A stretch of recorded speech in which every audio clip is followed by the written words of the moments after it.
Banyak di antara kita lupa dengan kematian. Mereka pikir kematian ialah sebuah dongeng ataupun sebuah cerita fiktif belaka. Dan banyak di antara kita tak tahu betapa sakitnya kematian dan lupa dengan kematian, sehingga mereka terus-menerus mengejar kehidupan dunia yang fana. Karena kondisi inilah terbuka hati kami dalam mengubah sebuah syarahan pidato yang berjudul Kematian dan Kehidupan Dunia. Saudaraku yang dimuliakan Allah Subhanahu wa Ta'ala,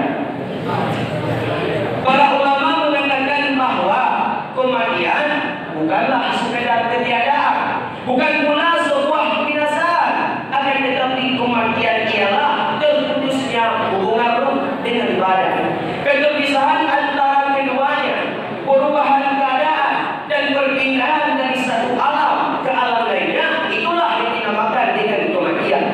Allah berfirman dalam Al-Quran surah Ali Imran ayat 185 yang berbunyi, kullu nafsin dha'iqatul maut, tiap-tiap yang bernyawa pasti merasakan kematian.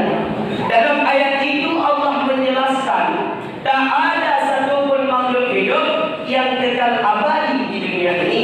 Lantas apa yang kita sombongkan? Kita mempunyai segalanya, kita mempunyai kekayaan, kemewahan, kesenangan, tapi semua itu akan menjadi fana dan binasa ketika kita berjumpa dengan kematian. Apa yang menyebabkan orang takut mati? Pertama, karena dia tak tahu bagaimana kehidupan sesudah kematian.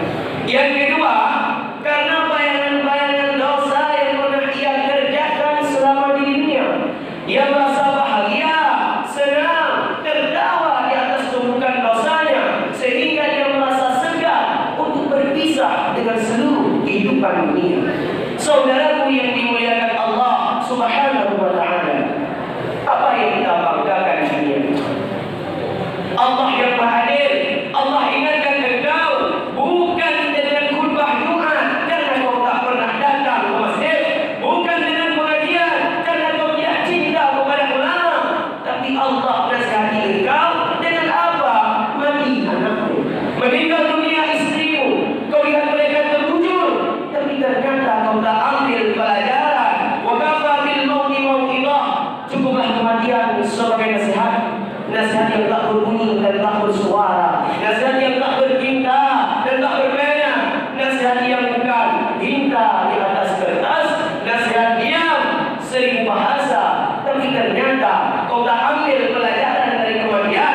Kau tidak bilang rakus dan tamak, kau kejar dunia seperti mengejar fata morgana. Kau sangka air yang dapat menghilangkan kehausan, tapi justru semakin kau telan, semakin kau haus, semakin kau telan, semakin kau kering, semakin kau telan, semakin kau hampa, dan kau tak dapat apa-apa, sampai akhirnya kematian tiba. Saat itu kau hanya berkata, oh, kematian tiba. An-nasu niyam, semua manusia itu niyam, tidur. Semua manusia itu tidur. Falamma matu intabahu, ketika mereka mati, barulah mereka sadar, rupanya aku sedang terlelap dalam tidur yang panjang. Ternyata kehidupan dunia ini hanya mimpi semata. Bagaimana indahnya mimpi, bagaimana mimpi jatuh cinta membuat tersenyum sendirian, bagaimana mimpi berkuasa membuat orang menggenggam tangan, tapi ketika terbangun ternyata adalah sahlam, hanya bukan mimpi semata. Begitulah agaknya mereka yang pernah lalu dan singgah di stasiun kehidupan dunia.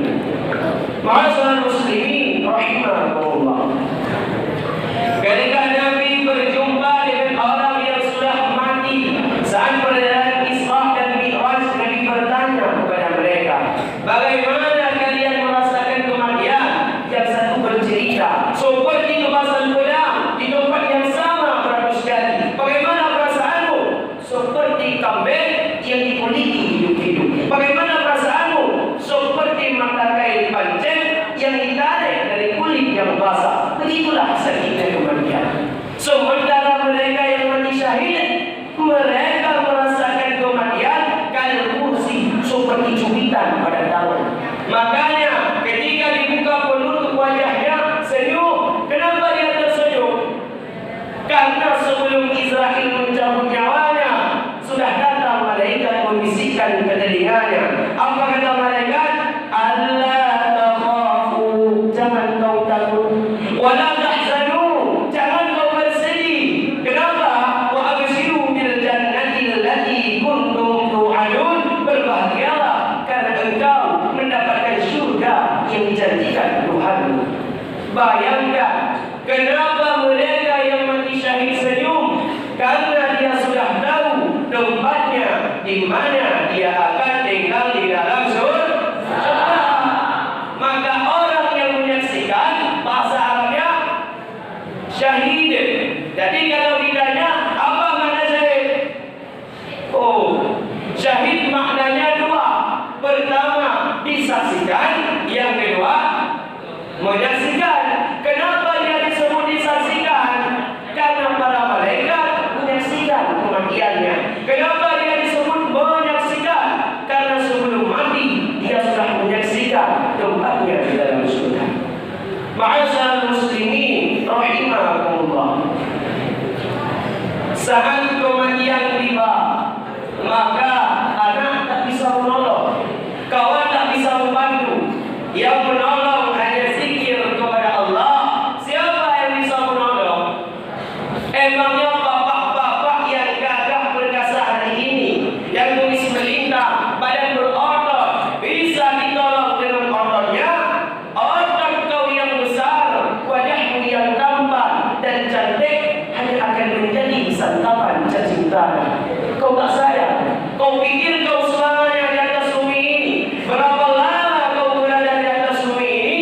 Sekelip mata saja saudaraku. Maka hidup singkat ini akan menjadi penyesalan berkepanjangan.